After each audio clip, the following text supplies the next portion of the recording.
یہ کہانی ہے اس لمحے کی جب سب کچھ خالی تھا، نہ زمین تھی نہ آسمان، صرف اللہ تعالیٰ کا نور چھایا ہوا تھا۔ ایک خاموشی تھی جس میں بس اللہ کی رحمت گونج رہی تھی۔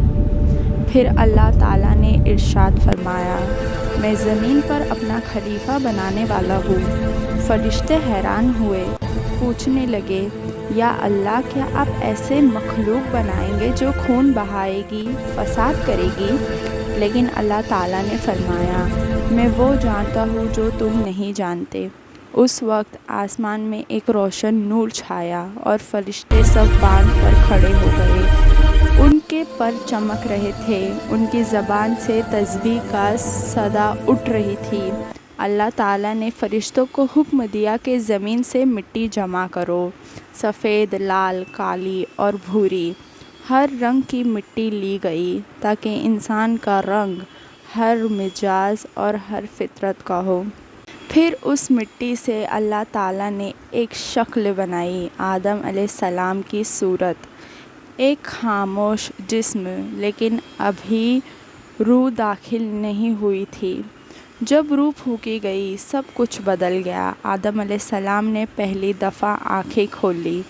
ان کی آنکھوں میں نور تھا، سکون تھا اور اللہ کی رحمت کا آثار تھا۔ فرشتے سجدے میں گر گئے، ہر ایک نے حکم الہی کے تحت سجدہ کیا، مگر ایک تھا، ابلیس، جو غرور میں بھر گیا۔ اس نے سجدہ کرنے سے انکار کر دیا۔ اس کی آنکھوں میں آگ تھی، اس کے دل میں تکبر۔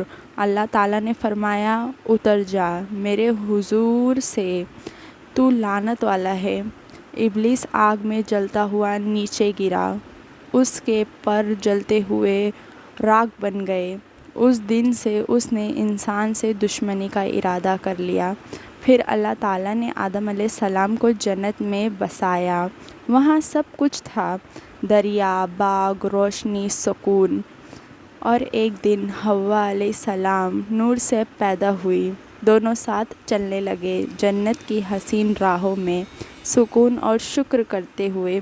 مگر ابلیس پھر وہاں آ گیا، دھوئے کی صورت میں پھنسانے اور وسوسے ڈالنے لگا۔ انہیں اس درخت کی طرف بلایا جہاں اللہ نے منع فرمایا تھا۔ آدم علیہ السلام اور حوا علیہ السلام نے اس پھل کو دیکھا، چمکتا ہوا، دلچسپ لیکن منع شدہ۔ وسوسہ اتنا گہرا تھا کہ انہوں نے کھا لیا اور ترنت نور ان کے آس پاس سے اٹھ گیا۔ وہ رو پڑے، دونوں سجدے میں گر گئے، ہاتھ اٹھایا، رو رو کر معافی مانگی۔ اللہ تعالیٰ نے ان کی توبہ قبول فرمائی، مگر انہیں کہا، اب زمین تمہارا گھر ہوگا، وہاں تم رہو گے، سیکھو گے اور میرے حکم پر چلو گے۔ پھر جنت کے دروازے کھلے، فرشتے انہیں سلامی دیتے ہوئے آدم علیہ السلام اور حوا علیہ السلام دھند اور بادلوں کے درمیان سے زمین کی طرف اترنے لگے۔ زمین پر نئی زندگی شروع ہوئی، دریا بہنے لگے، پیڑ اگنے لگے اور انسانیت کا سفر شروع ہوا۔ آدم علیہ السلام نے پہلا گھر بنایا، عبادت کی اور اپنے بچوں کو اللہ کا علم سکھایا۔ وقت گزرتا گیا، ان کے دو بیٹے ہوئے، ایک شانت اور تابع حکم، دوسرا غصے اور حسد سے بھر گیا۔ آدم علیہ السلام نے دونوں کو نصیحت کی، صبر کرو، ایمان رکھو اور ہمیشہ اللہ کی اطاعت کرو۔ مگر انسانیت فطرت کا امتحان یہاں سے شروع ہوا۔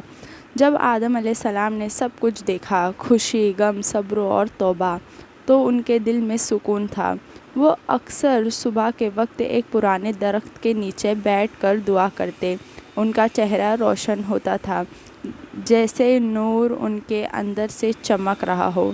پھر ایک دن آسمان سے نور کا ایک بیم اترا۔